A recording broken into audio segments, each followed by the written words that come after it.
நீங்க செய்யற காரியம் வாய்க்கணுமானா இந்த வேதத்துல பிரியமா இருந்து அதை தியானிக்கணும்.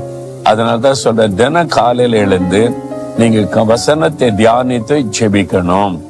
நான் கர்த்தருடைய வசனத்தை தியானிக்கும்படி நான் அதிகாலையில் எழுந்திருப்பேன்னு சங்கீதக்காரர் சொல்றார்.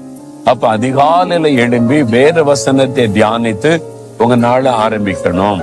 அப்படி அந்த வசனத்தை நீங்க தியானிக்க உங்களுடைய உள்ளத்துல அந்த வசனம் ஆழமாய் பதியும். அந்த வசனம் உங்களுக்குள்ள ஆசீர்வாதமான மாற்றத்தை கொண்டு வரும். இந்த வசனம் உங்களுக்குள்ள பரிசுத்தத்தை கொண்டு வரும், ஆறுதலை கொண்டு வரும், சமாதானத்தை கொண்டு வரும், சுகத்தை கொண்டு வரும், ஜெயத்தை கொண்டு வரும். இந்த வசனத்துல அவ்வளவு வல்லமை இருக்கிறது. ஏனென்றால் இது தேவனுடைய வார்த்தை. தேவன் தம்முடைய வார்த்தைகளை எழுதி நம் கையில தந்திருக்கிறார்.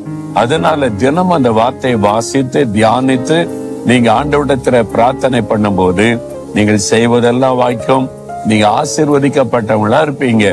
இன்றைக்கு உங்களுடைய வாழ்க்கையில ஏதோ ஒரு ஆசீர்வாதம் தடைப்பட்டு நிக்குது, காரிய வாய்க்கல, கலங்கி நிக்கிறீங்கல்ல, உடனே கர்த்தருடைய வேதத்தை வாசிங்க. முடிந்தா முழங்கால் படியிட்டு ஒரு அதிகாரம் 2 அதிகாரம் வாசித்து அந்த வார்த்தைகளை வைத்து ஜெபம் பண்ணுங்க. இன்றைக்கே காரிய வாய்க்கும். நீங்க சோதித்து பாருங்க, அற்புதம் நடப்பதை நீங்கள் காண்பீங்க.